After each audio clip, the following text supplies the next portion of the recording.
Belakangan ini Jakarta dan beberapa kota di Indonesia masih terus diguyur hujan. Musim penghujan ini mengingatkan kita tentang fenomena hujan es yang pernah terjadi di Jakarta, Bandung, dan kota lain beberapa tahun lalu. Dari situ timbul sebuah pertanyaan, mengapa di daerah tropis seperti Indonesia bisa terjadi hujan es? Bagaimana hujan es bisa terjadi?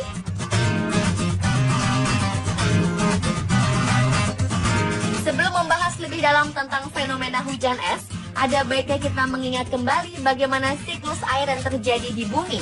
Siklus air ini membuat jumlah air di muka bumi tidak pernah berubah. Air tidak pernah berkurang di bumi, hanya saja wujudnya selalu berubah-ubah dan terus berputar membentuk siklus. Siklus air terjadi dalam 4 tahap, yaitu tahap evaporasi atau transpirasi, kondensasi,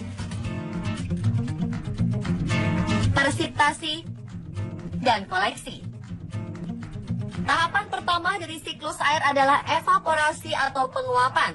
Tahap ini merupakan peristiwa ketika panas sinar matahari menyebabkan semua sumber air di permukaan bumi seperti sungai, laut, danau berubah wujud dari air menjadi uap. Karena masanya ringan, uap ini kemudian akan naik ke atas. Selain evaporasi, air yang berubah menjadi uap juga bisa berasal dari tumbuhan. Tahap ini disebut transpirasi. Dalam tahapan selanjutnya, uap air yang naik dari bumi lambat laun berkumpul membentuk awan dan melayang di atas bumi. Uap air ini mengalami penurunan suhu karena suhu di atas atmosfer lebih rendah daripada suhu di bumi. Peristiwa ini dinamakan kondensasi. Contoh sederhananya bisa kita perhatikan pada bintik-bintik air yang berada di luar gelas yang berisi air dingin. Air yang ada di dinding gelas bagian luar berasal dari udara yang suhunya menurun terkena dinding gelas yang dingin itu.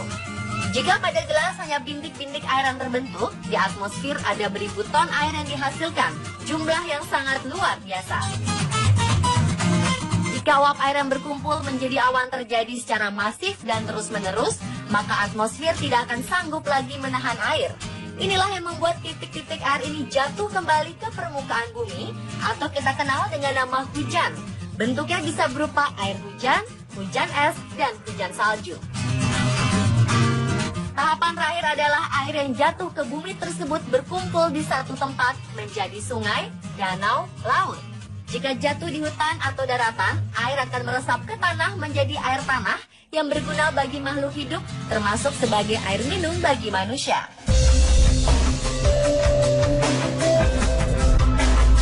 Nah, dari penjelasan siklus air tersebut, hujan es terjadi pada saat siklus presipitasi, yaitu ketika air jatuh kembali ke bumi.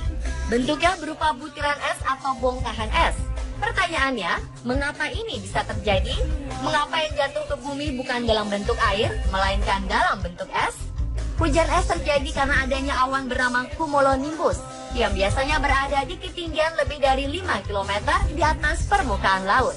Ketinggian 5 km di atas permukaan laut ini merupakan titik beku yang suhunya mencapai 0 derajat Celcius.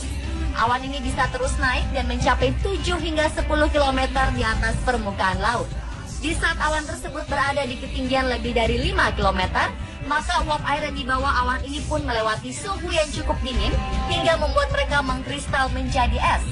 Oleh angin yang berhembus, kristal-kristal es ini ada yang menempel satu sama lain, membentuk bongkahan es yang cukup besar. Jika awan cumulonimbus yang berisi butiran es dan bongkahan es ini tidak kuat lagi menahan beban, butiran es dan bongkahan es tersebut akan turun ke bumi. Dengan kata lain, hujan es dalam berbagai ukuran akan mengguyur bumi. Dalam perjalanannya, sebagian es mencair karena suhu di bumi semakin lama semakin hangat. Namun bongkahan es yang cukup besar tidak sempat mencair seluruhnya dan tetap berbentuk es ketika tiba-tiba di bumi. Inilah yang disebut hujan es.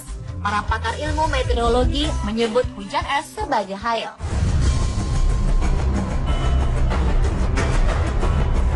Hujan es ini sebenarnya tidak berbahaya selama butiran yang berjatuhan hanya sebesar kerikil. Tetapi jika hujan es yang turun berukuran besar atau masih berupa bongkahan batu es, tentu saja hal ini bisa berbahaya karena bersifat merusak. Seperti yang terjadi di Kabupaten Agam, Sumatera Barat, Mei 2014 lalu. Hujan es yang menimpa salah satu desa di kabupaten ini mengakibatkan puluhan rumah rusak. Meskipun hujan es yang turun hanya sebesar butiran kerikil, para ahli menyarankan agar kita tidak keluar rumah jika terjadi hujan es. Karena meskipun tidak melukai tubuh, es yang turun itu adalah uap air yang mengandung polutan dan kuman yang tidak terlihat. Jadi lebih baik menghindari hujan es daripada bermain dengan es yang jatuh dari langit. Hujan es kerap terjadi di daerah tropis seperti di Indonesia. Biasanya hujan es berpotensi terjadi pada musim pancaroba karena angin cenderung lemah dan berubah arah. Akibatnya udara yang mengandung uap air terdorong cepat ke atas mencapai daerah yang sangat dingin. Jika angin cukup kencang, hujan es bisa datang bersamaan dengan angin puting beliung. Inilah yang mengakibatkan bencana besar.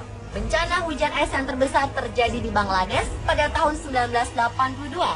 Bongkahan es yang turun pada waktu itu bisa mencapai bobot 2 kg.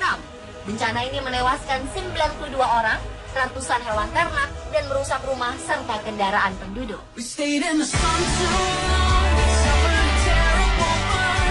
Pemirsa, itulah penjelasan tentang hujan es. Semoga penjelasan ini memperkaya pengetahuan Anda. Selalu waspada di musim pancaroba ini. Sedialah payung sebelum hujan.